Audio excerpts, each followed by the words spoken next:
Olá, seja bem-vinda, seja bem-vindo. Chegamos ao meio da semana, quarta-feira, 14 de fevereiro de 2024. Começa agora o Jornal Câmara Notícia ao vivo, meio-dia em ponto. Muito obrigado pela sua companhia, pela sua audiência e participe, envie a sua mensagem para o número do nosso WhatsApp.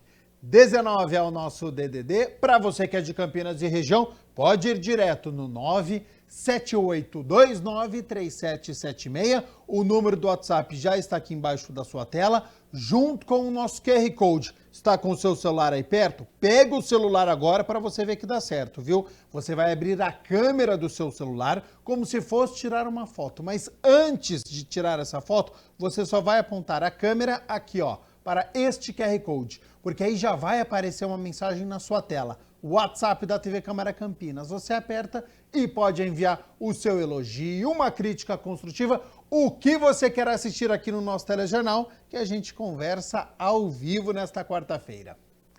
Confira a partir de agora os destaques de hoje. O vereador Nelson Osseri faz indicação à prefeitura para que se intensifique as ações de combate aos criadouros da dengue em todo o bairro do Gramado e Parque da Hípica.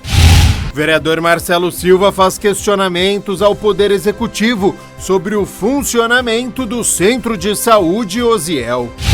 O vereador Gustavo Peta solicita a realização de estudos sobre as condições térmicas nas escolas da rede municipal de ensino e a implementação de aparelhos de ar-condicionado.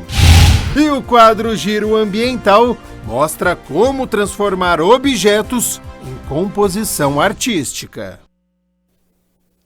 E tem o esporte aqui da nossa cidade também. A Ponte Preta entra em campo nesta noite. Tem a previsão do tempo, porque nós tivemos uma mudança, né? Hoje já amanheceu chuvoso, então já tem muitas informações, mas olha só, cientistas, pesquisadores, estudiosos têm alertado todo o mundo sobre as mudanças climáticas e o quanto elas são prejudiciais, como escassez de água potável, aumento das inundações, do nível do mar, insegurança alimentar. Aqui em Campinas se discute a criação de um plano de ação climática. A repórter Luana Galiza tem as informações, então seja bem-vinda e boa tarde, Lu. Oi para todo mundo que nos acompanha agora no Câmara Notícia.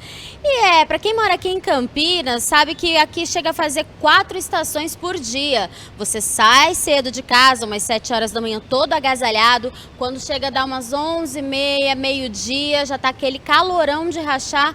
Por volta das 4h30, 5 horas, cai um dilúvio na cidade. Mas você aí de casa sabia que pode estar ajudando a controlar essa parte externa da natureza, pode estar ajudando a Secretaria do Verde aqui da cidade de Campinas a ter medidas que vão ajudar a melhorar a ação climática. E para poder explicar isso melhor para a gente veio até a Prefeitura para conversar com a Ângela Guiral, que é bióloga da Secretaria do Verde. Tudo bem, Ângela? Explica para a gente o que é essa ação, essa consulta de ação climática que vai ajudar aqui o pessoal de Campinas. Oi, Luana. Bom, a Prefeitura de Campinas, ela está elaborando o Plano Local de Ação Climática. Esse plano, ele justamente vem para que a gente possa, junto com a comunidade, pensar em ações que pode contribuir para que a gente consiga aí pensar numa cidade que esteja tanto adaptada para essas mudanças que a gente vem sentindo, como você mesmo disse, diariamente na nossa pele ali. Então, que a gente possa pensar em ações que contribuam para a gente sentir um conforto térmico melhor, para que a gente possa ter uma drenagem diferenciada e que a gente não tenha os casos, por exemplo, de inundação, quando a gente tem chuvas muito intensas, mas também que a gente possa pensar em outras ações que são, por exemplo, para a gente mitigar os efeitos dos gases de efeito estufa, que são justamente aqueles gases que contribuem para o aquecimento global. Ângela, quando a gente ouve falar sobre ação climática, gases de efeito estufa, parece coisa de cientista, né? Só quem pode mexer com isso são os meteorologistas, os cientistas, mas não, a população de Campinas também vai estar ajudando. Exatamente. Então, quando a gente fala em aquecimento global e nesses gases de efeito estufa, praticamente todas as ações que a gente faz no nosso dia a dia, o uso de um transporte, a escolha por exemplo, por gasolina e por etanol. Então, são ações e atividades que acontecem no nosso cotidiano e que contribuem para a emissão desses gases. Se a gente consegue diminuir, controlar um pouco mais essas emissões, com algumas escolhas, por exemplo, que a gente possa fazer no nosso dia a dia, né? Então, o tipo de abastecimento, se eu posso andar um curto trajeto a pé, por exemplo, de transporte público, se é possível o uso de energia solar na sua casa. Então, são ações que a gente pode ajudar aí na emissão. Mas também tem outras ações que a gente pode absorver um pouco desses gases, que é, por exemplo, o plantio de mudas, né? Plantio de árvores, que também contribui aí para essa absorção. Ângela, Campinas é enorme. Às vezes ali pela região do Campo Grande, do distrito do Campo Grande está chovendo e aqui pelo centro não está chovendo, né? Vai muito ali pela ação climática da região. Então, todas essas pessoas podem participar. Como que elas podem estar fazendo isso? Então, dentro desse estudo que a gente está fazendo, desse plano, que é o Plano Local de Ação Climática, que deve ficar pronto no primeiro semestre desse ano, a gente quer muito ouvir o que a população tem a dizer sobre isso. Então, como ela está sentindo as sensações dessas diferenças climáticas, como que ela sofre mais com muito calor, ela sofre mais com as chuvas, para que a gente possa entender quais são as ações prioritárias. E para isso, todo mundo pode contribuir por meio de um formulário que está disponível na página principal da Prefeitura. Então é um questionário super simples, perguntas rápidas, mas que a gente vai conseguir aí entender um pouco de como a nossa população entende e sente as ações climáticas, né, as mudanças aí do nosso clima. É rapidinho, 5 minutos. Nem 5 minutos, é bem rápido mesmo, Luana. Então é muito importante participar. E uma curiosidade, por qual motivo foi criado esse plano? Então, o plano ele vem como uma consequência e, na verdade, uma necessidade que Campinas tem de trabalhar essas questões, né? Entender como a gente pode estar para os próximos anos preparados para enfrentar essas mudanças que vão se intensificar. E a gente tem aí uma série de compromissos que já foram feitos na última década, compromissos inclusive internacionais, em que a gente trabalha em um cenário de zerar as nossas emissões de gases de efeito estufa até 2050. Então a gente tem compromissos com a Organização Nacional, com a ONU, né? Então para que a gente possa aí trabalhar num cenário, num compromisso de zerar essas emissões e também deixar a nossa cidade preparada. Então a gente está aí junto com cidades no mundo inteiro trabalhando aí de uma forma organizada e unida, pensando nessas ações. Essa consulta de ação climática está prevista para acontecer até mais ou menos em que mês? O questionário está disponível até dia 29 de fevereiro, então é só acessar a página principal da Prefeitura, que está lá o link muito fácil para todo mundo colaborar. Então nos ajude preenchendo e divulgando. Além de toda essa consulta, vocês vão dar serviço de workshop, para a população de serviço, para poder estar entendendo melhor o que está acontecendo? A gente prevê dentro desse plano mesmo que uma das ações seja justamente a educação climática. Então, atuar junto com as escolas, com as intersetoriais, com os CRAS, então organizações da própria administração, para que a gente possa trabalhar e divulgar e tratar da questão climática com toda a população.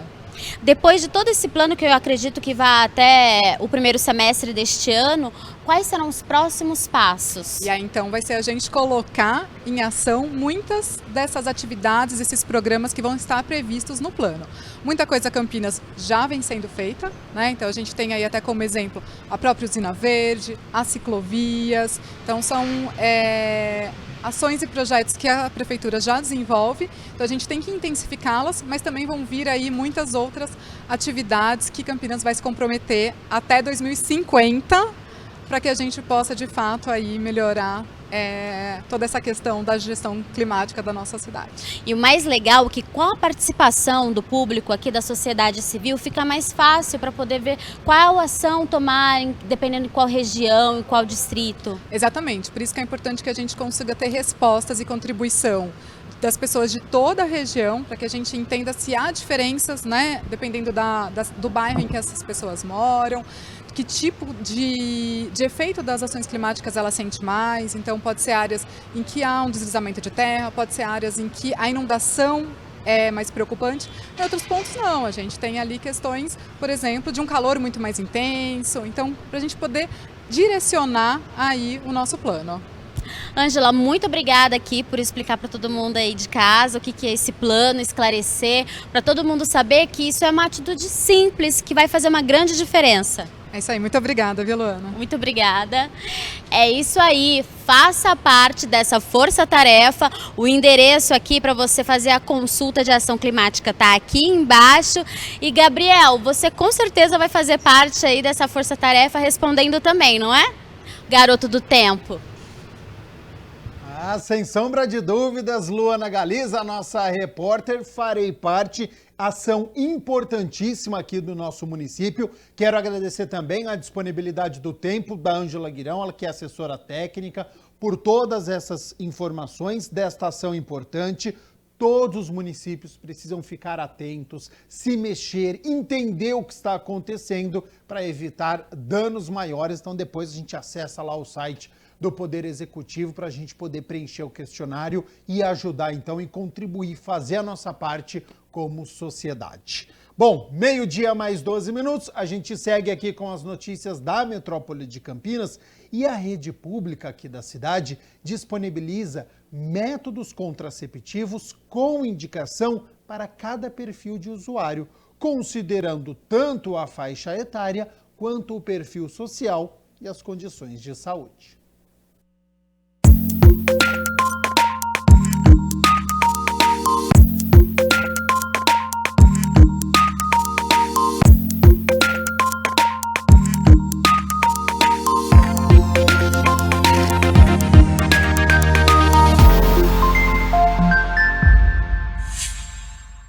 Pensando na complexidade de cada realidade familiar e física dos munícipes, a rede de saúde pública oferta uma diversidade de métodos contraceptivos gratuitos e acessíveis nos postos de saúde. De um ano para cá, aumentou muito o leque de opções dentro da rede.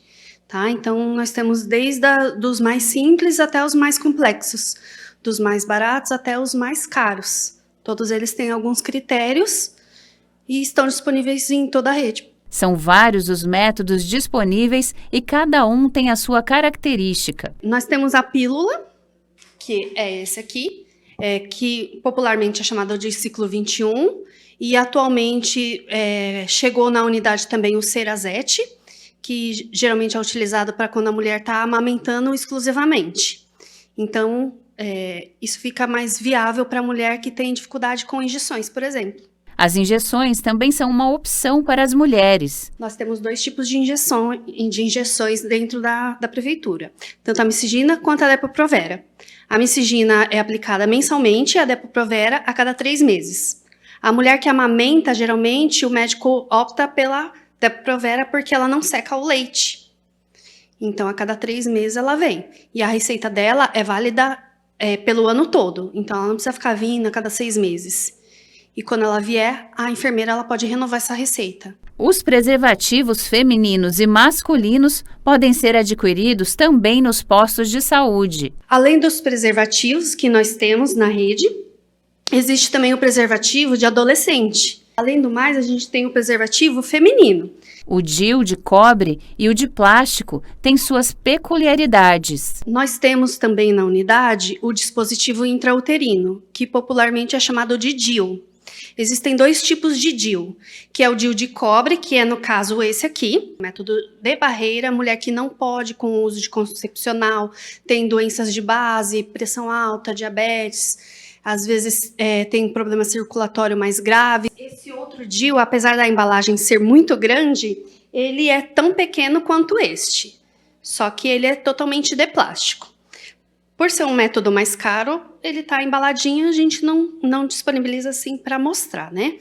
E ele é um método que ele é totalmente de plástico e ele é hormonal. Então, ele vai liberando hormônio dentro do útero da mulher. Mesmo se ele estiver deslocado, ele vai ser eficaz ainda porque vai estar liberando o hormônio ali dentro. Os implantes são uma opção para as adolescentes e também para pessoas com vulnerabilidade social. Este outro aqui, ele é novidade na rede pública. Ele chama Implanon. É um dispositivo que ele tem cerca de 2 centímetros. Ele é um método hormonal também, que é colocado geralmente na face interna do braço. e a mulher fica com esse método por cerca de 3 anos. E as orientações podem ser feitas por um enfermeiro da própria rede. Ela pode passar em acolhimento pela enfermagem, existe um protocolo dentro da prefeitura que o enfermeiro ele pode prescrever alguns métodos contraceptivos, isso facilita o acesso do usuário quando tem pouca oferta médica, né?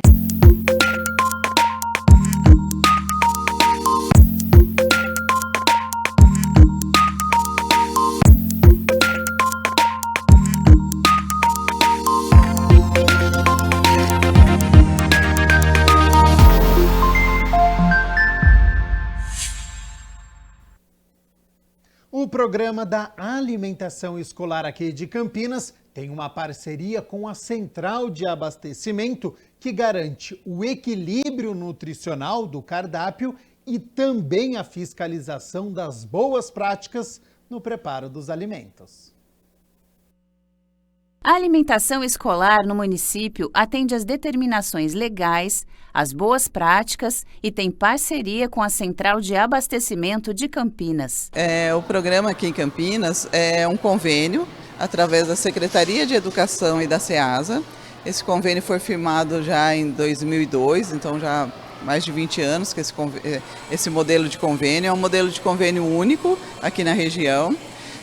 Nós atendemos todas as escolas públicas aqui de Campinas, então todas as escolas municipais, as escolas estaduais, entidades conveniadas, então dá um total de aproximadamente 550 escolas do município. A construção do cardápio começa muito antes do ano letivo. O cardápio, a gente tem uma antecedência de quase um ano para programar esse cardápio, né? Hoje em Campinas nós temos mais ou menos uns 15 tipos de cardápio. Por que nós temos essa variação grande de cardápio?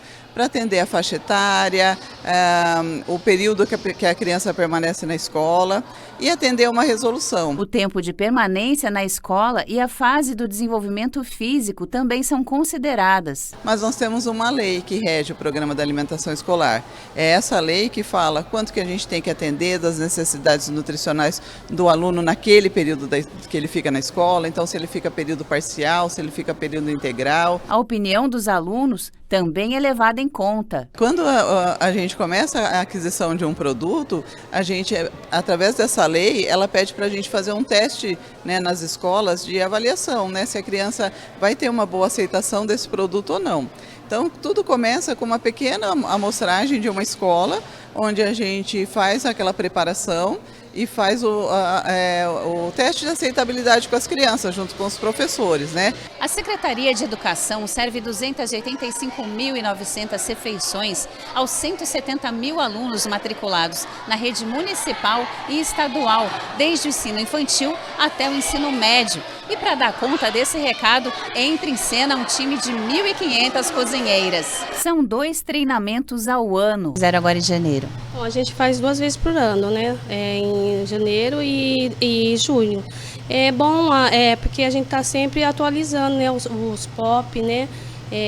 Aprender mais as coisas, né? Que tem sempre renovação de alguma coisa e é importante, é super importante para a gente fazer esse curso, que é um treinamento, né, que eles dão lá. Esse ano teve o ovo em pó também, as 2 vezes do ano eu tô lá. A empresa terceirizada ministra os cursos. A gente disponibiliza a parte das boas práticas para elas. Então, como esse ano a gente tratou da segurança alimentar. Então, como elas vão produzir, as técnicas que elas têm que utilizar. A gente também fez sobre os POPs, né, que são algumas coisas que elas já conhecem. E a finalidade é elas manipularem o produto de uma forma segura para a segurança alimentar deles, para o produto final ele ser sempre bom, mas também fornecer essa segurança, né? Não ter nenhum tipo de contaminação cruzada. E a SEASA fiscaliza. A parte nossa, que é da SEASA, é fiscalizar a parte do abastecimento dos alimentos. para ver se está sendo cumprido o cardápio, né? Se as cozinheiras estão fazendo as boas práticas de forma correta. Então, além da gente fiscalizar a parte do abastecimento, a gente fiscaliza também o trabalho da empresa terceirizada. A período parcial, esse cardápio normalmente é composto de 1 ou 2 refeições e para o período integral ele tem que ter pelo menos 4 refeições. Os alunos têm sua preferência. Do estrogonofe, maçã. As frutas também têm suas preferências. Maçã e banana. A Sofia também prefere as frutas e sente saudades de um item que já teve no cardápio. Fruta. Em 2022 tinha açaí, eu queria muito que voltasse. A alimentação da escola é bem parecida com a de casa. Arroz, feijão e carne. E a Sofia sabe que a alimentação da escola é elaborada com todo cuidado. Como eles falam, e que eles falam que é muito importante a alimentação e que eles é regrado. Então a gente sabe por causa disso. 12h mais 21 minutos. Muito obrigado pela sua companhia, pela sua audiência. Estamos ao vivo nesta quarta-feira, o Jornal Câmara Notícia. Vamos com as notícias do Legislativo agora, porque em indicação protocolada aqui na Câmara, o vereador Nelson Osser está pedindo ao Poder Executivo que intensifique as ações de combate aos criadouros da dengue, como detetização em todo o bairro do Gramado e também Parque da Hípica, incluindo os condomínios. O número de casos confirmados está aumentando progressivamente no país e, portanto, aqui a cidade de Campinas também está inserida neste contexto. E, por isso, o parlamentar reforça a necessidade das medidas preventivas. O vereador Nelson Osser solicitou, por meio da indicação número 1213 de 2024, que a Prefeitura Municipal acione os departamentos responsáveis para promover ações de combate ao mosquito transmissor da dengue, zika vírus e chikungunya, nos bairros Gramado e Parque da Hípica. A dengue, especialmente, tem gerado alerta em diversas partes do Brasil. De acordo com o Ministério da Saúde, foram registradas mortes em 10 estados e no Distrito Federal. As notificações crescem progressivamente no país e em Campinas o cenário não é diferente. Segundo o vereador, aqui na região do Gramado e também do Parque da Hípica já foram identificados casos da doença. Por isso, a necessidade de reforçar as medidas preventivas. Então, é uma região que necessita desse trabalho, esse mutirão de combate à dengue, para que evite essa proliferação. Contando também que existem pontos, fatores ali de risco, como terrenos baldios. Nós pudemos presenciar também poças de água em terrenos, então no canteiro de sarjeta. Então tudo isso acho que precisa ser realizado um serviço preventivo, né, para evitar um mal aí, que é o mosquito da dengue, a picada, a doença da dengue, que é algo que não só gera gastos para a saúde pública, mas muitas pessoas acabam morrendo. De acordo com o último boletim epidemiológico divulgado pelo Devisa, o Departamento de Vigilância em Saúde do município, desde o dia 1º de janeiro, foram contabilizados 2.124 infectados e nenhum óbito na cidade. Já em 2023, foram registrados 11.266 casos confirmados e 3 mortes na cidade. O parlamentar pede que as ações de combate aos criadouros do Aedes aegypti sejam realizadas inclusive em condomínios. Para Osser, o Poder Executivo terá que focar ainda mais na prevenção, uma vez que Campinas não foi contemplada, num primeiro momento, com as doses da vacina Qdenga. Além disso, o verão costuma ser marcado por chuvas intensas. A chuva ela é um fator de risco, como também, né, a ausência do governo federal com as vacinas para Campinas. Isso faz com que o governo municipal ele tenha um desgaste maior em potencializar a verba na prevenção, para evitar um problema maior, né, junto ao contágio dessa doença da dengue. A última atualização do Departamento de Vigilância em Saúde sobre a dengue aqui em Campinas foi no dia 9 de fevereiro, portanto, última sexta-feira, e foram confirmados 2.380 casos da doença na cidade e nenhum óbito. Bom, a gente segue aqui com as notícias do Legislativo, agora com o vereador Edson Ribeiro, que protocolou um requerimento solicitando pavimentação asfáltica da rua Nelson Vieira de Vasconcelos, no bairro Jardim Lisa. O vereador Edson Ribeiro protocolou 2 requerimentos. O número 39 de 2024, pedindo informações sobre o início e término de pavimentação asfáltica e drenagem no bairro Jardim Lisa 1 e 2.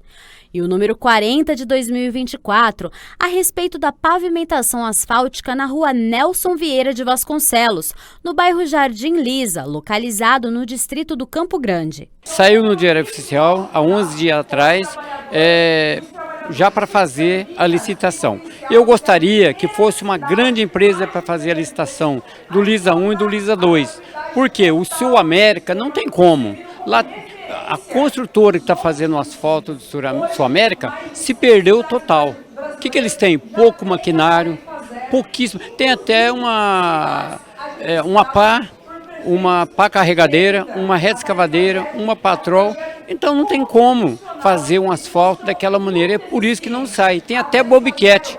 Nunca vi uma construtora ter uma bobcat numa obra tão grande daquela ali. O parlamentar demonstra preocupação com a dificuldade enfrentada pela população todos os dias e considera procurar os órgãos competentes para a fiscalização. Então, para isso, eu fiz o requerimento de informação do Jardim Lisa 1 e 2, para que entre uma empresa lá que há condições de fazer o asfalto para aqueles moradores, porque o Jardim Sul América hoje eles estão penando muito por motivo de ser uma empresa muito fraca lá. Eu estou até para entrar no Ministério Público contra aquela empresa. O asfalto tem um papel muito importante na cidade. Além de trazer a mobilidade urbana, segurança e economia local, ele pode também ajudar na prevenção contra doenças respiratórias. Tudo que você imaginar gera saúde, não tem esgoto céu aberto. Veja bem, não pisa no barro, tem pessoas, crianças que têm problema de rinite, não pode com pó. Então tem várias coisas, tudo que você pensar de bom, o asfalto, a pavimentação ela traz. E veja bem, esse vereador fez requerimento de informação porque eu quero saber qual empresa que ganhou a concorrência lá, porque se for igual do Sul América, meu amigo, não tem como, não dá, né? Segundo o vereador, com as frequentes chuvas nesta época do ano e a falta de infraestrutura nas ruas, vem trazendo muitos transtornos para os moradores. A drenagem ela é muito importante nessa época agora. Veja bem, no Lisa teve várias casas que foi inundado lá com a chuva. Inclusive na rua 35, na rua 34, com toda certeza, na rua 15 também, no Lisa 1, esse 35 no Lisa 2, muitas casas ali entraram água. Então o povo, o sonho deles é chegar à pavimentação. Moradores da região do Parque Osiel demandaram ao vereador Marcelo Silva informações sobre o funcionamento do centro de saúde do bairro. O requerimento de número 194, protocolado em fevereiro deste ano pelo vereador Marcelo Silva junto à Prefeitura de Campinas, requer informações sobre o Centro de Saúde do Parque Osiel. Nós recebemos inúmeras demandas aqui no nosso gabinete, né? E principalmente atuamos bastante na área da saúde do município de Campinas. Sabemos toda a dificuldade que tem das pessoas realmente que mais precisam buscar um posto de saúde para conseguir medicamentos, para marcar consulta. Então, nesse caso específico, nós fomos lá, realmente tinha alguns problemas, conversamos com os coordenadores, demos a resposta para a população, porque muitas vezes são faltas, remanejamento, a gente sabe que a mão de obra, muitas vezes, precisa estar presente, muitas vezes não está presente, então a gente tem fiscalizado, né, justamente para atender a população. O centro de saúde apontado no requerimento está localizado na região sul da cidade, que faz divisa com Indaiatuba e Valinhos. Além do Parque Osiel, o posto de atendimento de saúde atende também o Jardim Monte Cristo e a Rua Cabo Rubens Zimmermann, do Jardim do Lago 2. A demora no agendamento de consulta é um dos desafios levantados pelo vereador. Estava tendo fila de meses, por exemplo, uma consulta ginecológica, fomos lá entender o porquê, conseguimos reduzir essa fila, porque muitas vezes a pessoa não pode e não deve esperar. Medicamentos também, alguns faltantes, mas que já foi solucionado. O requerimento se justifica por uma das funções da vereança. Eu acho que o nosso papel fundamental, ele é esse, né? Ele é ser o intermediário entre a população e o Poder Executivo, e mais do que isso, trazer a solução para o problema. É isso que nós fizemos, é isso que foi prontamente atendido. O horário de funcionamento também foi questionado no requerimento. A gente sabe que alguns, sem querer generalizar, mas alguns profissionais batem um cartão e não estão lá na hora.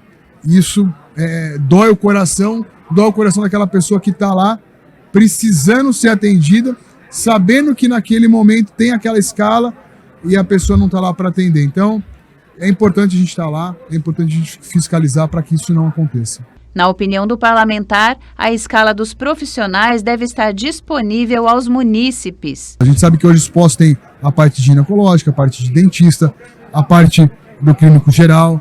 Então, tem toda uma escala e essa escala a gente preza, a gente diz que ela tem que estar pregada para todo mundo saber, né? Quantos médicos estão aqui nesse momento atendendo, qual é a escala, porque é isso que a população necessita, né?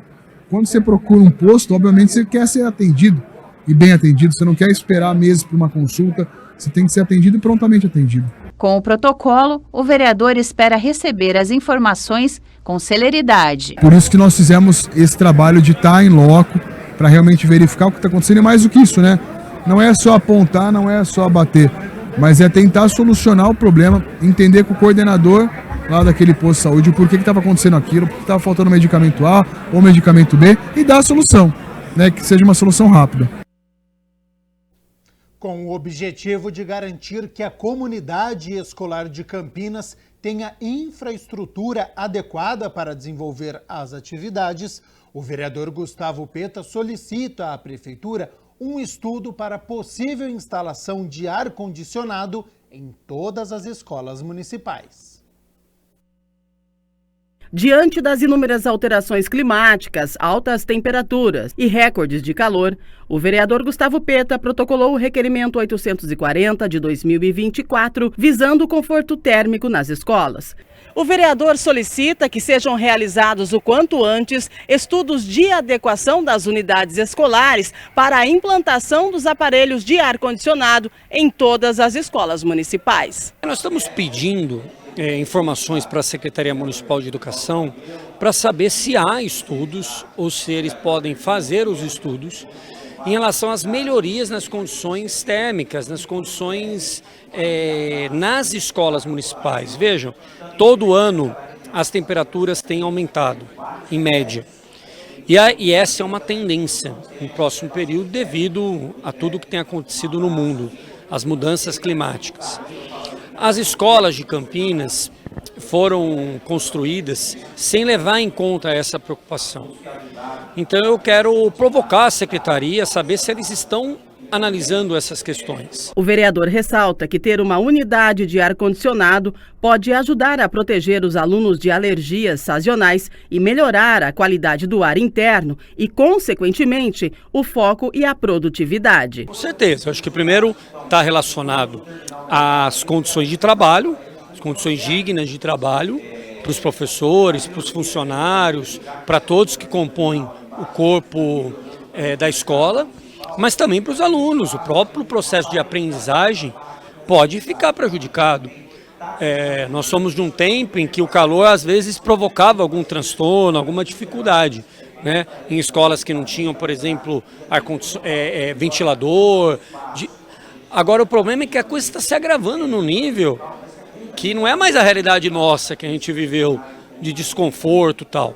Agora a gente pode chegar num nível de impossibilidade de uma determinada aula por conta disso.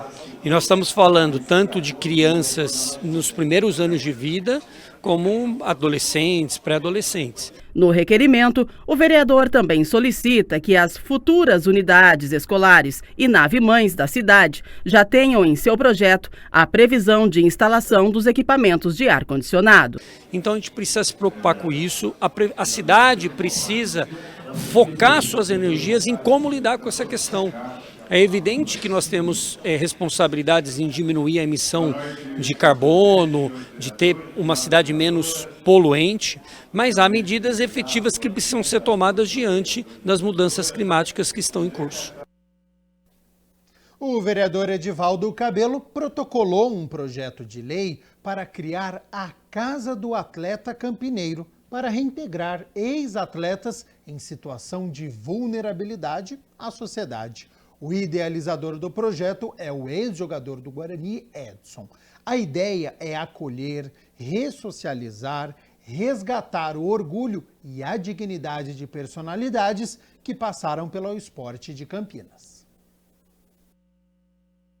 O projeto de lei de autoria do vereador Edivaldo Cabelo cria a Casa do Atleta Campineiro. Esse projeto, ele veio de encontro realmente da necessidade. Eu tenho alguns amigos, convivo com pessoas que são atletas, inclusive conversando com um amigo que ele participou do grupo que foi campeão em 78 pelo Guarani, Edson Magalhães, meu amigo, zagueiro, e também foi campeão da Taça de Prata pelo Guarani em 81.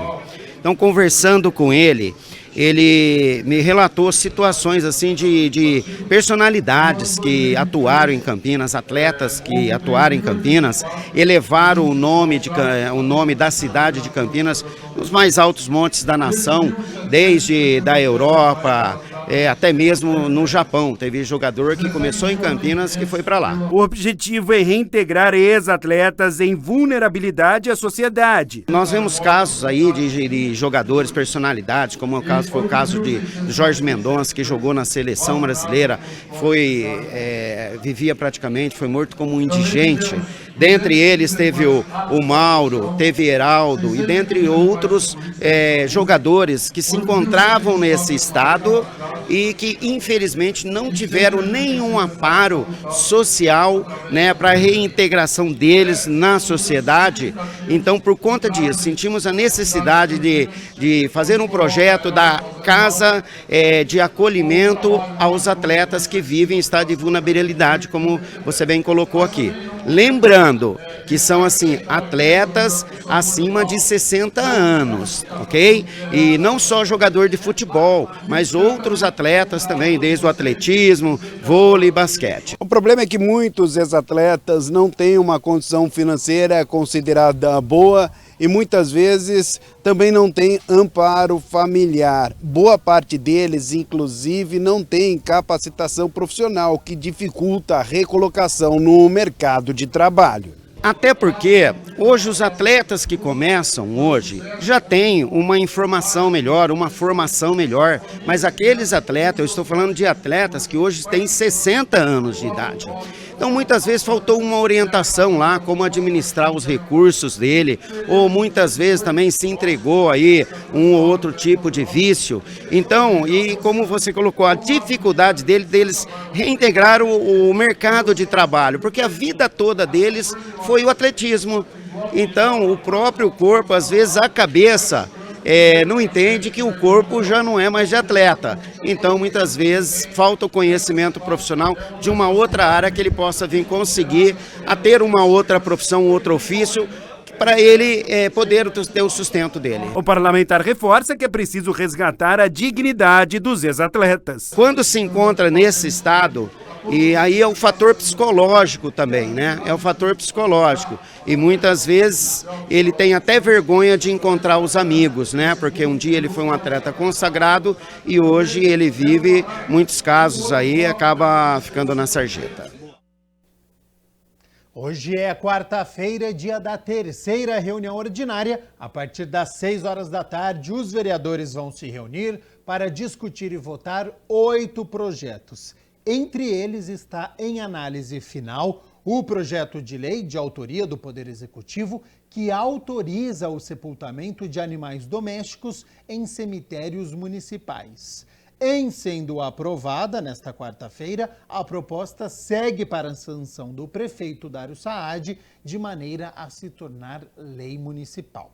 Também está previsto para ser votado hoje em análise final projeto de lei do Poder Executivo apelidado de Proteja a Servidora. A proposta determina a concessão de benefícios de licença e abono às servidoras e empregadas públicas da Prefeitura Municipal de Campinas em situação de violência doméstica, familiar e contra a mulher. Para conferir a pauta completa com todos os projetos que serão discutidos e votados, é só acessar o site aqui da Câmara Municipal, que é o campinas.sp.leg.br.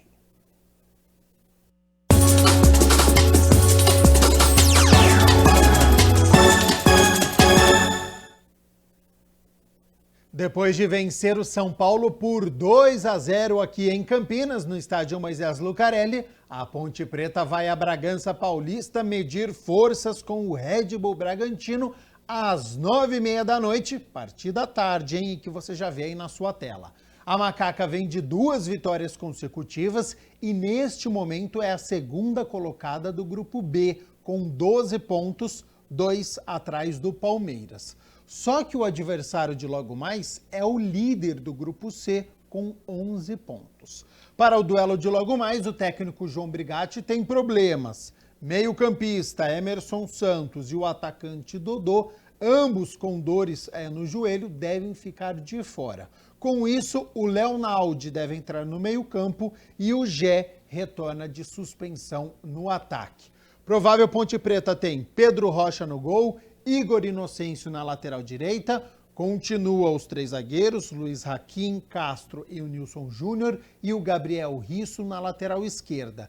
Meio campo de Leonaldi, Ramon Carvalho e Elvis e no ataque Iago Dias e Gé. Jogo dificílimo para a Ponte e claro que amanhã a gente conta a história desta partida e fala também sobre o confronto entre Guarani e Santo André, que se enfrentam nesta quinta-feira, jogo com cara de decisão, porque o Guarani está na beira da zona de rebaixamento. Bom, meio-dia mais 43 minutos, o Brasil é o país que mais hospeda japoneses e descendentes fora do Japão. E devido à expansão da cultura no país, pratos da culinária japonesa fazem muito sucesso entre os brasileiros. E você sabe o profissional que faz isso? Se liga na profissão.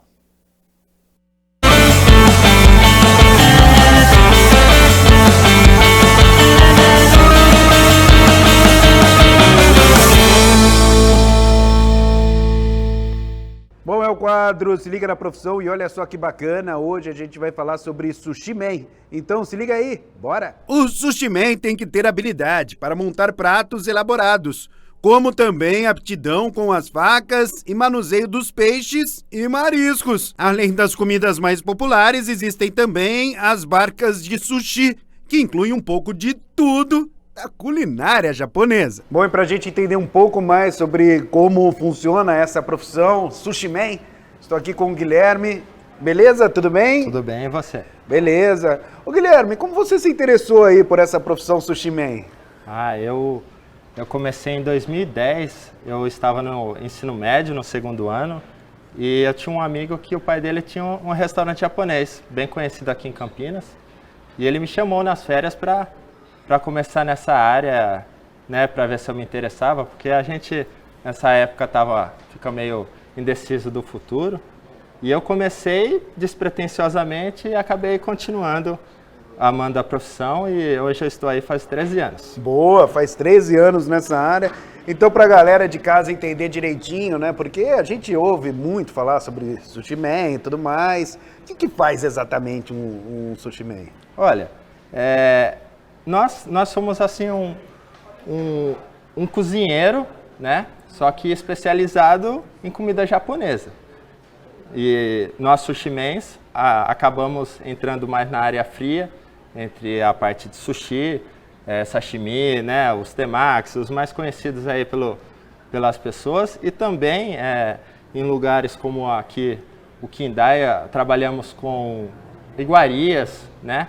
Então, elaboramos o prato e vai muito mais além da elaboração, de tudo isso que o público vê, né? a preparação do arroz, desde os detalhes, desde a limpeza de peixe, né, de toda essa elaboração dos pratos, né? Bom, vamos lá, para a galera te ver em ação aqui também, né? Enquanto a gente vai batendo papo, o que você pode fazer aí pra gente? Olha, como eu irei fazer o combinado, vou começar fazendo os sushis mais tradicionais. Boa, vamos lá. Como uramaki. Uramaki significa Uramaki. sushi invertido. Olha aí, que aula com o Guilherme, sushi invertido, show de bola. Licença. Vamos lá, então como é que faz? Então esse daqui é o shari, né? Que é o arroz japonês. Muito do contrário que as pessoas conhecem, que o gohan, né? O gohan ele é sem tempero. Esse daqui já vai o molho su, que é a base de vinagre e açúcar, né? Então ele vira o shari. Então aqui tem a nossa esteirinha. Boa. O nori, que é a alga, né? Desidratada. Boa. E aqui a gente começa espalhando o arroz, né? Tanto que a diferença entre um sushi bem feito é exatamente você não apertar, né? Eu estou fazendo devagarzinho aqui, para você não apertar o arroz, né? O shari, né? É a diferença realmente de um sushi de qualidade para um sushi, né, empapado, né? Isso faz toda a diferença, né? Isso faz parte aí da profissão do sushi man, né, Guilherme? Saber Sim. exatamente, você vê, pessoal, é detalhezinho, não é? E como que, enquanto você vai fazendo, a gente vai batendo um papo, como que você aprendeu, assim, você fez curso ou não, foi na prática, como é que foi? Conta pra gente. Então, eu comecei, né, do zero assim, como eu disse, uma forma despretensiosa, acabei começando com ótimos profissionais. E aprendeu com eles? Sim. Mas existe curso, assim, para sushi man? Existe, ao longo do nosso trajeto, assim, da nossa profissão, acabamos fazendo os cursos especializados, né? Como até a própria higiene e manipulação dos alimentos, até a própria especialização de cada tipo, né? Para também saber a teoria. Até para também aprender como corta e tudo mais, Exatamente. como você está fazendo agora, né? Exatamente. Esse sushi vem o que aí, Guilherme? Esse daqui é um sushi de salmão, né? Como salmão. Ele Tradicionalzão. o tradicionalzão. Como ele é o enrolado invertido, né? Ele vai também o gergelim, né? O recheio vai por dentro. Pode ver como é que tá? Claro. Boa. Fica à vontade. Vamos ver. Uma coisa que eu nunca aprendi ainda em restaurante japonês é comer sem um adaptador, cara. Que coisa inacreditável. Uma coisa legal para todos os clientes saberem, né? Que também, se você tem essa dificuldade, o sushi em si, ele também pode ser comido com a mão. Se você tiver essa dificuldade, você quiser comer diretamente com a mão, isso é algo bem normal de se fazer. Não é feio você chegar num restaurante e pegar o sushi com a mão? Muito pelo contrário. Muito pelo contrário. Quando nós vemos algum cliente comendo com a mão, a gente já sabe que ele entende um pouco. Ah lá, tá vendo? Então, além de não passar vergonha, você mostra que entende um pouco. Sim, exatamente. Como que é o mercado profissional para quem quer se tornar um sushi man? Essa é uma pergunta que eu faço para todo mundo, porque a gente fala sobre profissão aqui nesse quadro e é preciso saber também como está o mercado, não é, profissional. Tá legal? Tá concorrido? Como é que tá? Na realidade, hoje, falta muita mão de obra, né? Hoje, um bom profissional aí sempre é procurado, né? Sempre tem as propostas. Para começar do zero, que normalmente nós, que já somos da área, preferimos alguém do zero, sem as manias. Então, para não trazer vícios. Exatamente. Então, quando pegamos alguém de 18 anos, tanto... que não entende nada, para nós é até melhor. Então, tem muita procura. Olha que legal o que ele está falando, pessoal. Então, quer dizer, quem tem interesse, dá para começar, dá para pegar o jeito. Até disse o Guilherme aqui que não é, ele prefere, por exemplo, pessoas que nunca tenham trabalhado com isso, né? Sim. Por exemplo, esse daqui, o que é? Porque eu percebo que é um corte mais diferente. Esse prato aqui... Tem que ter a manha para cortar, porque o sushi eu achei que é um pouco mais tranquilo, mas aqui tá meio diferente. Essa parte aqui, hoje está no nosso cardápio como carpaccio trufado, né? Mas o nome dele original é o Suzukuri, que significa o corte fino em japonês, vamos dizer assim, o carpaccio japonês, é o nome que se dá. Mas esse aqui tem que saber cortar mesmo, Exato, porque esse daqui é a parte mais nobre do peixe, a parte da barriga. O legal é você cortar bem fininho mesmo, né? Esse daqui tá temperadinho com azeite de trufas, flor de sal, raspa de limão, algo bem simples, delicado, mas muito saboroso. Boa, boa. Então você aconselha as pessoas que querem de fato entrar nessa área? Com certeza. Quais as dicas que você daria? Olha, vontade, né? Se você tiver a vontade de aprender com um bom profissional, que temos muito, principalmente em São Paulo, aqui em Campinas, temos muitos profissionais bons, dispostos a ensinar. E se você tiver vontade, sabendo que é uma área que não falta emprego, né? Então eu aconselho, se você tem essa vontade, que você procure uma casa que com certeza irá te contratar. Quais os principais desafios da profissão? Olha, o que eu mais sinto é que... Enquanto isso, você pode ir cortando um sashimi para o pessoal ver como é que é em casa? Posso. Claro, com Porque certeza. sashimi eu acho que é o queridinho, né, de todo mundo, né? Sim. Igual a picanha no churrasco, né? Olha, esse daqui é o atum, né? Uhum. Quer que pegue uma parte maior? Não, né? Não, tá bom. Esse daqui é só para o atum. Enquanto isso, você vai falando dos desafios da profissão. Sim. O maior desafio para mim é saber que o nosso cliente, eles não simplesmente vêm para comer.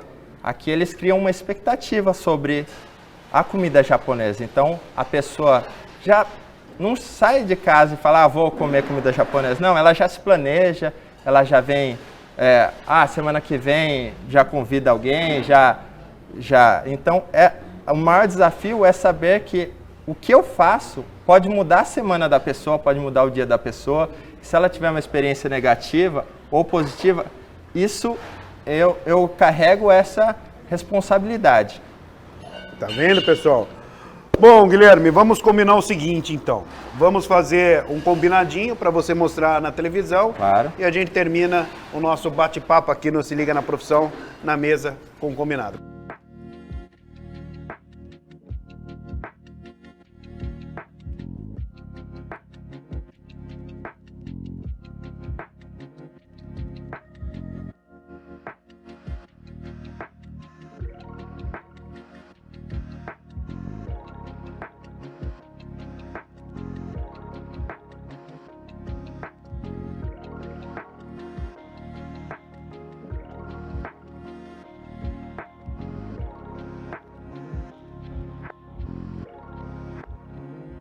Cara, quanto tempo demora para ficar pronto um combinado desse? Porque enquanto você estava fazendo, eu estava pensando, puxa vida, eles têm que ser rápidos e caprichosos ao mesmo tempo. Porque num restaurante, evidentemente, que são muitos pedidos. Você não pode ficar lá um tempão fazendo, porque vai chegando um atrás do outro. E aí?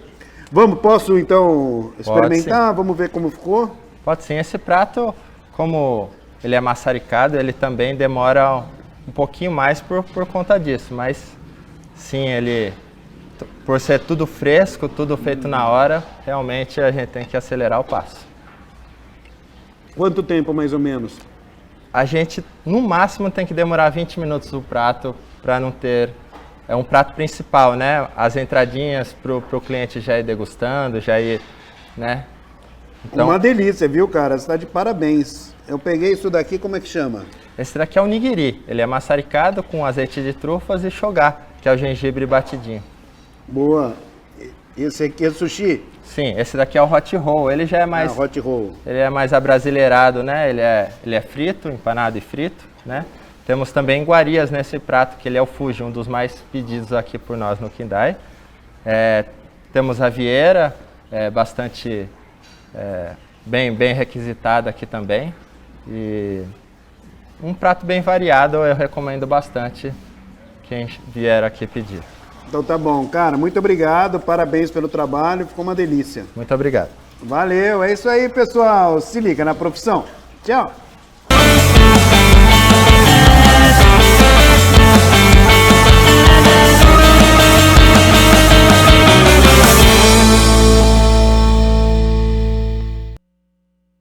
Meio-dia mais 55 minutos, a gente segue ao vivo aqui nesta quarta-feira e não é novidade que para uns é lixo e para outros são resíduos sólidos que podem ser vendidos e reaproveitados. E transformar esses objetos em composição artística é outra forma de reaproveitamento muito interessante. Tema que você acompanha a partir de agora no nosso quadro Giro Ambiental.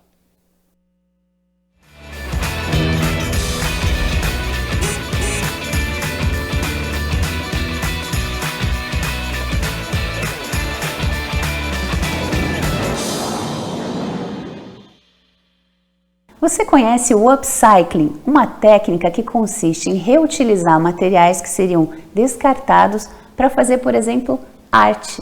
Hoje, no Giro Ambiental, a gente vai falar um pouquinho dessa técnica com o William Della Bona, que é um artista plástico que veio da pintura de telas convencional e desde um tempinho começou a utilizar esses materiais.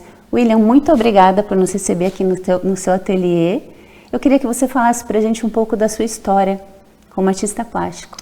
Eu que agradeço esse convite para gravar essa matéria tão especial, né? No mundo que carece tanto desse cuidado, dessa preocupação, a questão ecológica, né? E falando dessa minha iniciativa dentro da minha arte, eu diria que é uma trajetória que ainda está num processo de construção. Porque artista eu sempre fui, eu me considero artista acho que desde que eu nasci, né? Eu desenho desde criança e comecei a pintar telas com tinta a óleo aos 14 anos. Tenho obras que ainda estão guardadas até hoje, né, na casa dos meus pais. E durante muito tempo, ao longo da minha vida, eu mantive meio que um estilo próprio, desde a primeira tela, que é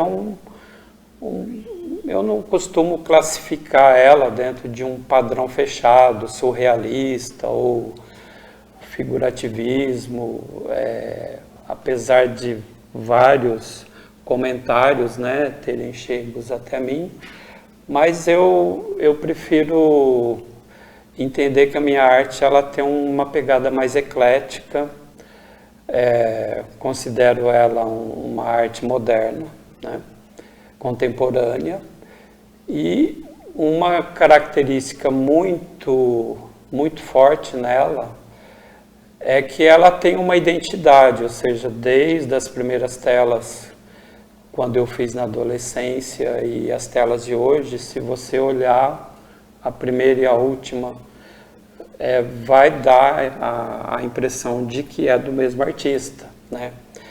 Essa identidade, para mim, ela é muito importante, né? Eu me identifico, é o que eu expresso. Mas durante muito tempo eu me preocupei apenas em pintar, né? Tinta, tela. E de alguns anos para cá, com essa pegada ecológica e tal, eu assistindo alguns vídeos, vendo que algumas pessoas ao redor do mundo se propuseram a viver através de uma contribuição zero na poluição planetária. Isso me chamou muita atenção, né? Eu já sou naturalista, sou vegetariano, né? Gosto dessa visão autossustentável.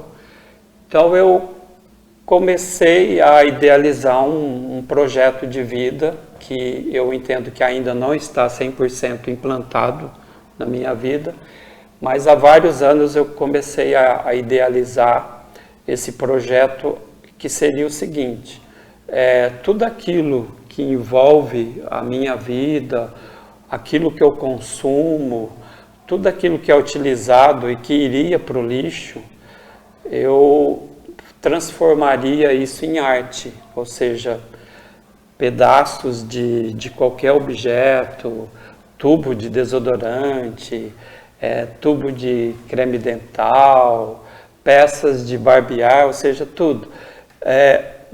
Quando a gente subir, né, para o ateliê, vocês vão perceber que eu tenho caixas e mais caixas desses objetos que eu venho colecionando ao longo de vários anos com esse propósito.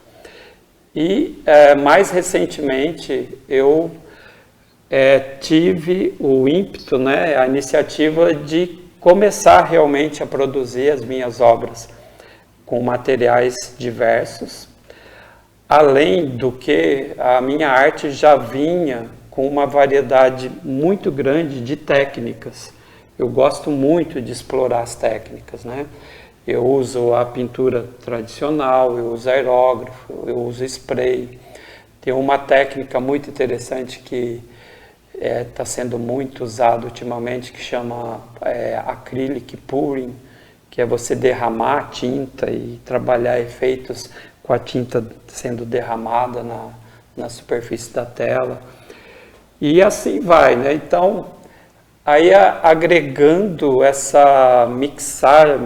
mix de técnicas, aí é onde eu comecei também a usar materiais, né, dentro desse propósito. E inclusive, uma pegada que me atraiu bastante, são peças de tecnologia, de informática, né? Placas-mães de computadores que iriam para o lixo, HDs, várias peças, onde eu já criei 2 obras com essa temática que eu chamei série high-tech, né? Vocês vão poder ter oportunidade de ver essas obras. Mas a proposta ela é muito mais ampla, né? Não só usar materiais de tecnologia, mas usar tudo aquilo que iria para o lixo viraria obra de arte, né? E o mais bonito o William trata esses materiais todos como materiais, como objetos, né? Porque não é lixo mesmo, né? É um resíduo. E é um material, uma matéria-prima. Quando a gente pode pensar em lixo, em descarte, ele está tratando os materiais com um certo respeito até, eu diria, e ressignificando, criando uma nova rota de ciclo de vida para esses materiais. É muito interessante, né? Mas é um desafio, né? Você chegar a uma produção mínima de lixo, até porque você precisa de material para fazer arte, né? Sim, e tem você tocou num ponto aí que eu diria assim que é mais filosófico, inclusive, né? Para mim tem múltiplos significados, né? Eu vou falar de 2 aspectos assim que eu diria que é bastante profundo, né?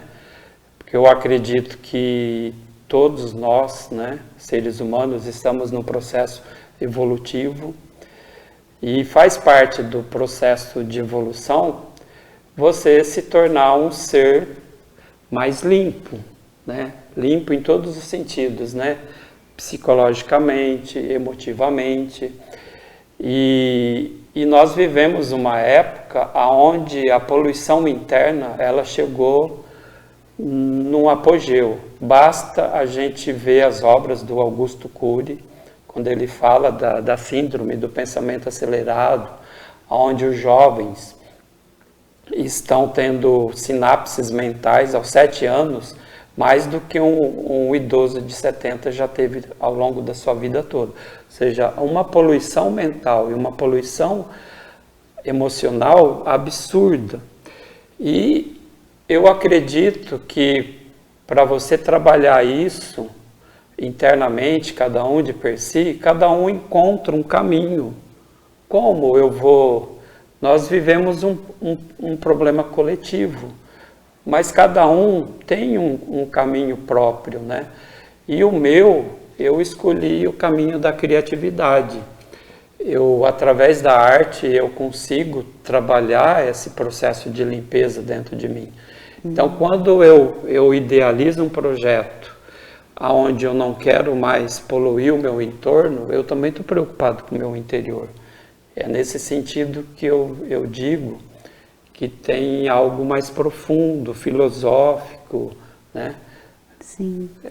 existencial, né? Inclusive, a gente vai ver aqui nas imagens, vocês vão ver nas imagens, eu, pelo menos, associo muito a sua obra às questões astronômicas e existenciais. Às vezes parece que é uma fecundação de um planeta, né? Extrapola, né, essa questão existencial aqui nessa Terra, nesse mundo, né? Eu acho que você faz essa conexão bem interessante, de uma forma bem explícita. Sim, Inclusive eu tenho uma obra que ela chama Micro ou Macro, né? E eu inclusive escrevi um poema sobre ela, posso compartilhar depois. E é justamente essa ideia, né? A obra, ela é figurativa, mas ao mesmo tempo não tem nenhum objeto reconhecível, tipo uma árvore ou uma cadeira. Ela tem formas, mas que nós não temos uma identificação de padrão, né? Porque a nossa linguagem, a nossa comunicação, ela é feita por símbolos e padrão, em convenções, né? Sim.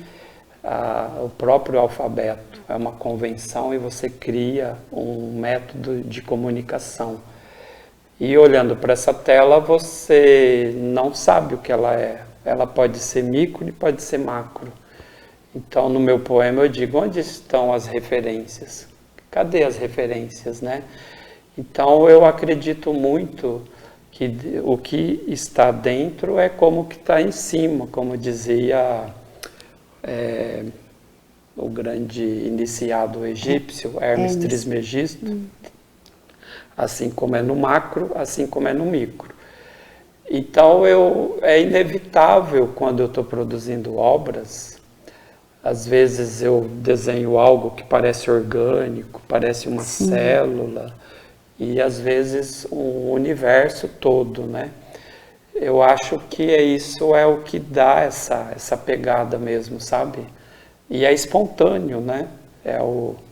Não é nada assim muito planejado, projetado. Para cada pessoa, ela vai ser tocada de uma maneira diferente, porque, na verdade, eu percebo que a mensagem, ela acaba sendo absolutamente subjetiva, né? Como eu procuro não trabalhar com padrão, né, o convencional, aí a pessoa, no mínimo, ela para, né, fica olhando e fica querendo entender o que é aquilo, né? E alguns, né, diria que aqueles que têm uma certa afinidade com aquilo que eu também penso, eles acabam entendendo exatamente o que eu quis transmitir, né? E outros têm outras ideias, assim, que às vezes até eu fico surpreso. E aí eu aprendo com aquilo também. Falo, puxa vida, por que eu não tinha olhado por aquele ângulo, né? E acaba sendo enriquecedor também. A criatura, né? Depois que ela está pronta, aí você já não tem... aí é só o que você recebe de retorno, né? Exatamente. Eu achei muito interessante aquela tela que você mostrou sobre a luminária. Como é que foi esse processo? A luminária? Que derreteu. É para dizer que o artista, ele tem um olhar artístico para quase tudo que acontece na vida dele, para tudo, né? Sim. E aí você disse que a luminária derreteu. Conta pra gente como é que foi. Exatamente. Essa obra, ela talvez tenha sido a mais inusitada de todas que eu já produzi. É uma luminária no meu ateliê de plástico, né? Na verdade é o bocal da lâmpada. Ele derreteu com o calor da lâmpada e ficou dias nesse processo. E foi derretendo e foi fazendo um fio de plástico caindo no chão e foi formando um novelo, né, no chão, um ninho de fio derretido. E quando eu descobri aquilo, eu bati o olho e como isso é natural em mim, né, eu vejo objetos, eu vejo lixo, eu estou enxergando uma arte com cada objeto que eu tenho guardado, né? E daí eu vi, pensei comigo, isso é uma obra de arte, né? Aí peguei esse novelo e trabalhei uma obra de arte onde o próprio significado instantaneamente já me fez sentido, ou seja, novelo, emaranhado, embaraçado, ou seja, isso tem a ver com o nosso karma, né? Com o nosso emaranhado kármico da nossa vida, né? Essa teia de aranha que é as situações milenares que cada um de nós carregamos. Aí essa obra eu fiz ela com essa temática de você se desemaranhar dessa situação, né? Então, essa obra tem esse significado. William, queria agradecer muito a você por nos receber aqui nesse giro ambiental de hoje especial, lindo, e agradeço muito de coração. E se você quiser deixar alguma mensagem final aí para a gente fechar esse programa. Eu que agradeço essa iniciativa de vocês, né, fazerem essa matéria com o meu trabalho. Para mim é bastante significativo isso tudo, né, porque é um projeto da minha vida que eu já venho idealizando há anos, né, e de repente eu estou vivendo um momento onde eu estou colocando essa proposta na minha arte e a gente nunca sabe o impacto, né, que o nosso trabalho como artista vai exercer na sociedade. Eu espero que seja um impacto positivo e o que eu teria de mensagem para deixar é que o mundo ele precisa muito da arte, mas não a arte pela arte, meramente pela técnica ou por encantar, por um vislumbre. Mas a gente precisa da arte como um refúgio, como um bálsamo para o nosso ser, para o ser de cada um, para de repente ele ter lá um insight, alguma coisa que dê início a uma transformação interior, que é isso que eu acredito. Eu acredito que nós precisamos de nos autorrevolucionarmos, de nos abrirmos para um processo de renovação, de iluminação, e eu acredito que isso pode ser feito, às vezes, com impulso, com toque que a arte pode gerar em alguém. Essa é a minha mensagem. Muito bom. Quem tiver curiosidade de conhecer um pouco mais do seu trabalho, você tem rede social para compartilhar? Sim, eu tenho o meu Instagram, que é Williams de La Bona, o mesmo nome no Facebook também. Tem o site, mas o site está um pouco esquecidinho, mas tenho também com o mesmo nome, Williams de La Bona. Muito obrigada, William. Se você gostou desse giro ambiental e gostaria de resgatar as edições anteriores, acompanhe a gente no YouTube da TV Câmara Campinas. Ali nas playlists tem todos os giros ambientais que já foram para o ar e você pode seguir a gente. Muito obrigada pela sua companhia e até a próxima.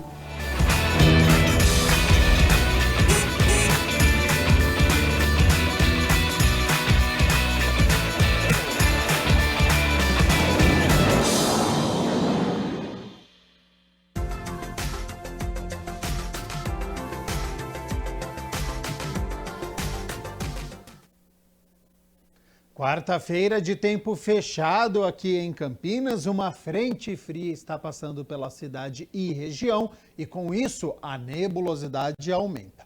Já choveu pela manhã em muitos bairros e tem previsão para continuar agora à tarde. Com isso a temperatura fica amena, viu? E não sobe. Vamos aqui então, elas já estão aqui na minha tela para amanhã, quinta-feira então. Segue essa tendência de tempo nublado com a presença de chuva, mínima de 19 graus e olha só a máxima, hein? Ela não passa dos 25 graus aqui para a cidade de Campinas.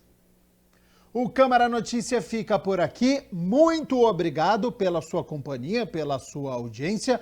Continue na nossa programação. Lembrando que hoje é quarta-feira, portanto é dia de reunião ordinária, a terceira deste ano. A partir das 6 horas da tarde você acompanha todas as discussões e votações. Lembrando que nós temos 8 projetos na pauta e você pode acompanhar desde já na íntegra todos os projetos que serão discutidos e votados no site do Legislativo. É só digitar lá campinas.sp.leg.br e você já consegue acompanhar na íntegra e ler aí todos os projetos e a reunião ordinária a partir das 6 horas da tarde. Eu volto amanhã, a partir do meio-dia. Eu te espero. Tchau, tchau.